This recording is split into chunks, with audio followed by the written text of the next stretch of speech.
6 million years ago, in the central Pacific Ocean, molten lava thrust upward from the ocean floor, pierced the surface, and gave birth to the Hawaiian island archipelago.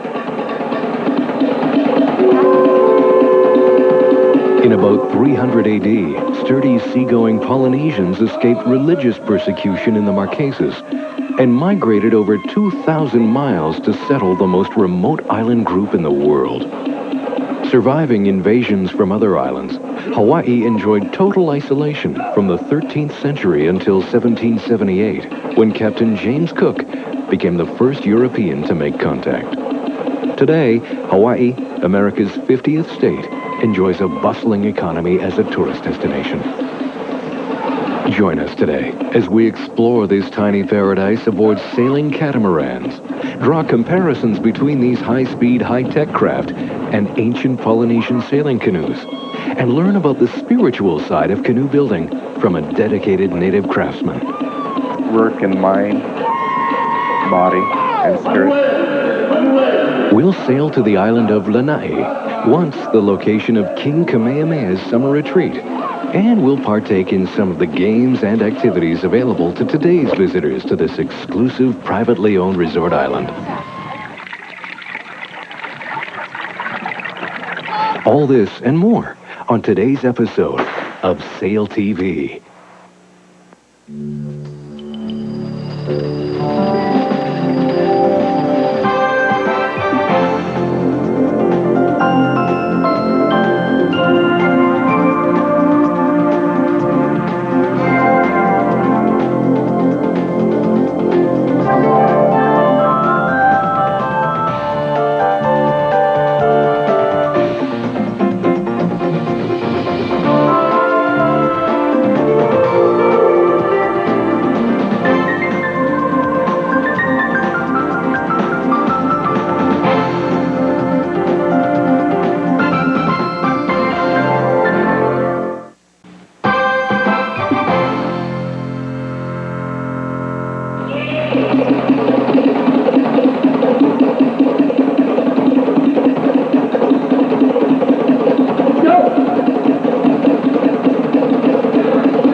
Native Hawaiians are undergoing somewhat of a renaissance. Their traditional way of life, lost over time, is now being rediscovered. For 21 years, an organization in Lahaina, on the island of Maui, has been teaching the ancient art of building seaworthy double-hulled sailing canoes, or va'a. Keola Sakara is the project director of Hui o Va'a Ka'alua. The Hui started about 21 years ago with the building of the mo'olele, which is basically a 42.5-foot double-hull canoe. Mo'olele is sort of a replica of the type of canoes that sailed at Cook's Contact. When the canoes are actually built here, if you know what you're doing, you'll find out that right off the bat that the canoe has a spirit within itself. It's not a vehicle. It is like, for us, we treat it as a living, breathing entity. There are ancient spirits that are still with us today that guide us through the project. And you can call them Kupulupulu, the male side of canoe makers, Lea, the female side. We teach everybody to work in mind, body, and spirit. So it's the three, not just mind and body, where most people are working today. So we're very touchy about how we go about doing our business about the canoe. We don't even allow harsh words being spoken here in this building site. That's how strict we are about it. Hawaiians believe in a concept of mana, where they call it like a spiritual force. The spiritual force is incorporated into the canoe. It also comes from the builders, the kalaiva'a, the builders of the canoe. And so what, if you carry bad spirit, bad mana, bad feelings, and that gets transferred into the canoe. And that you don't need when you're out in the ocean. So we're very strict about how we put good spirit, good feelings into the canoe. The hull itself, like the keel, is called the kuamo, and it refers to the backbone of the mole, the backbone of the lizard. The hull of the canoe becomes the mole spirit, or the mole's body, okay? Two things incorporated fore and aft into that. One, the aft side of the canoe. is always pointed. That becomes the tail of the lizard. And the forward part, the blunt part, which people are forgetting to put on Hawaiian canoes today, is actually the head of the mole. Because as it lays on its back, its head comes up, and there's a flat section. If you look at a lizard, that is its head. And if you go to the front of the canoe, you're going to see this. All of these little things are incorporated into the canoe. Like the yakus or the crossbooms, they took a tree, maybe 2 inches in diameter, they curved it, and watched it grow over 10, 15, 20 years before it came to sufficient size. The ends, the 4 corners of the canoe, and the bow and the stern. These are called manu. Manu means bird. There's birds that help in navigation. So these points, if you line them up, and they're connected to the seabirds, then they'll guide you back to land or to wherever you're going to. Basically, the canoe is for exploring the routes that our ancestors took, feeling what they did in those days. It's like a floating classroom, one where you're going to be finding yourself again, finding out who you are. It's an educational canoe or ship. It's not for charter. It's not for taking tourists out. In fact, only club members are allowed on the canoe.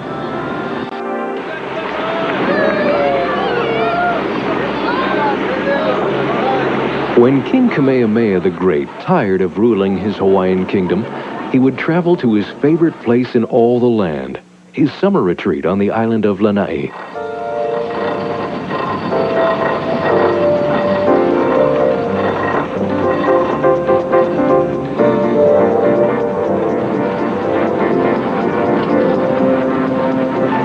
To get a sense for what King Kamehameha felt centuries ago as he made this journey, we followed his route aboard a modern double-hulled sailboat, or catamaran.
As we sailed the strait between the islands of Maui and Lanai, we couldn't help but wonder, was Kamehameha escorted by frolicking spinner dolphins?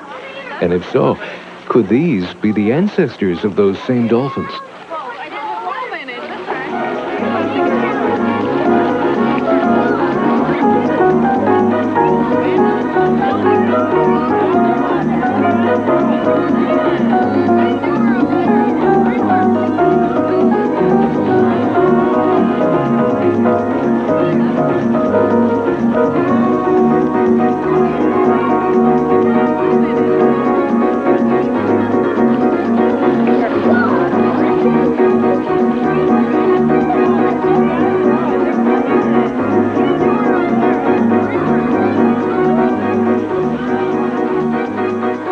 Did he feel as relaxed as today's travelers do when sailing in the warm, tropical sun to their retreat? You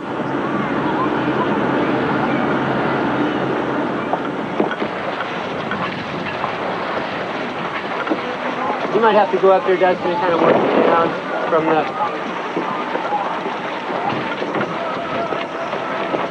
Did he stop to indulge in swimming and snorkeling in the warm blue waters of Manali Bay?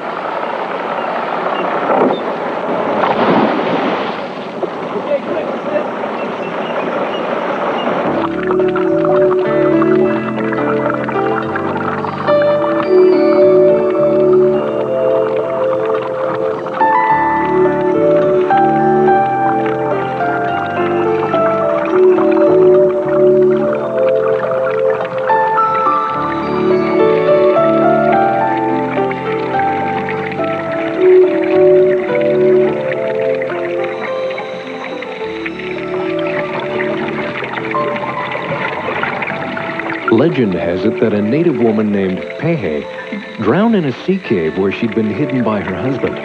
Distraught by her death, Pehe's husband, with help from the gods, scaled these cliffs with her body and buried her at the summit. Thus the name Pu'upehe, or Pehe's Hill. Lanai at one time was used primarily for cattle ranching. With the lack of a good harbor for ships to dock, cattle were driven into the water and towed out by longboats to a waiting schooner. Once there, slings under the bellies of the cattle were used to hoist them aboard. While there's still some cattle ranching on Lanai, we were assured that shipping methods have been improved. The cattle look much happier. The 140 square mile privately owned island of Lanai used to be the Dole Corporation's largest pineapple plantation. Laborers were brought from Asia to work the plantation and still form the majority of residents. Today, only a small plantation near the airport remains, with most pineapple production having moved to Guam and the Philippines. Trilogy's Captain Rick shared his personal method for selecting pineapples. Remember, and maybe it'll help you out when you go to the store. When I'm looking for a nice Hawaiian pineapple, I'm looking for a pineapple that's small in size, smells sweet, has a nice golden color, big round eyes, firm bottom, and big top. Sure you're looking for pineapple. It's a little easier to... That helps you out, doesn't it? Makes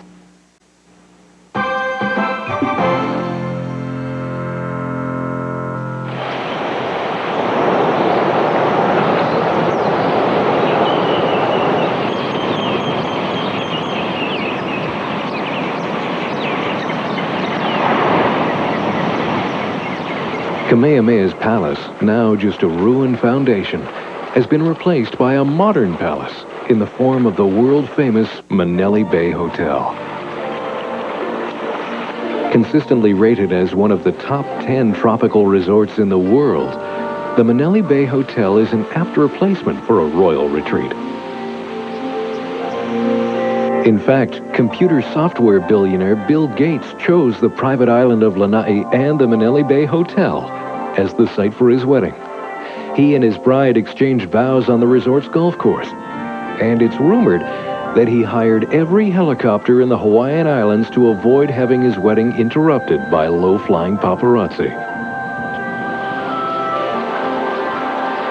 Exploring the resort, you can't help but be awestruck by the fabulous art treasures on display everywhere you look.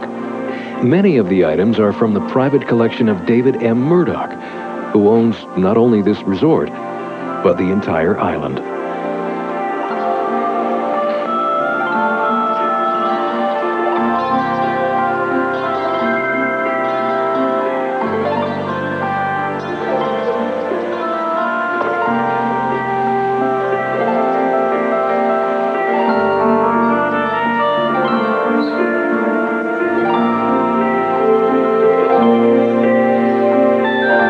Artisans are still putting the finishing touches on some of the more recent works.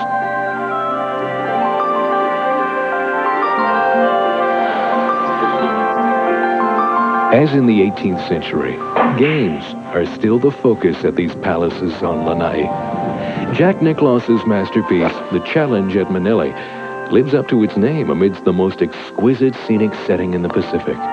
The signature hole at 12 is a true test of golfing skill. The island's other course, a Greg Norman-Ted Robinson collaboration, is set in the mountain pastures that surround the lodge at Ko'eli, some 12 miles inland near Lanai City.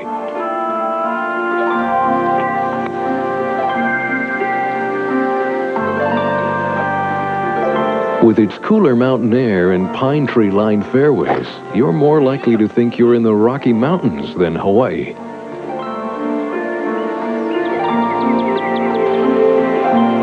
The signature 8th at Ko'eli? You can really get out the big stick for this one.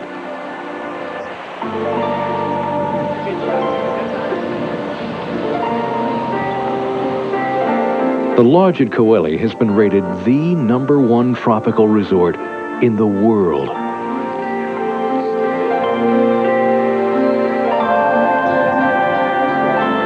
Completed in 1990, the lodge at Ko'eli offers just over 100 rooms, some with adjoining nanny suites and 24-hour personal valets.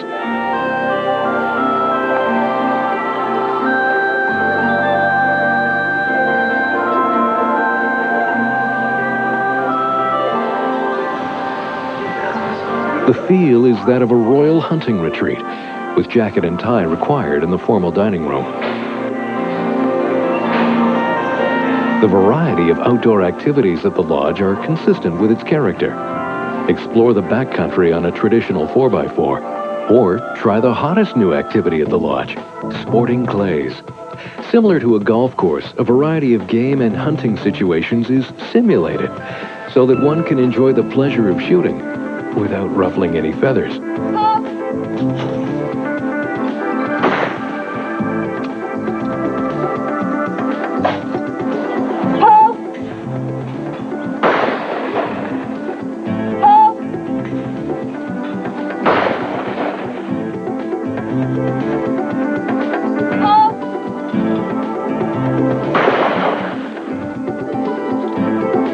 Sharpshooter Nancy Ebert shows that this is no male-dominated sport.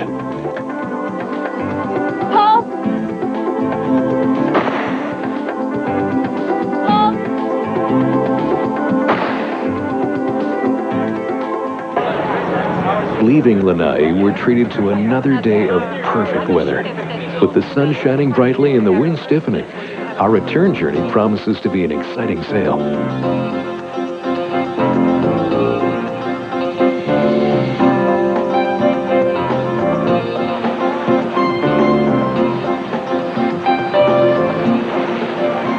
The crew warns us once again to take precautions for the dangerous Hawaiian sun.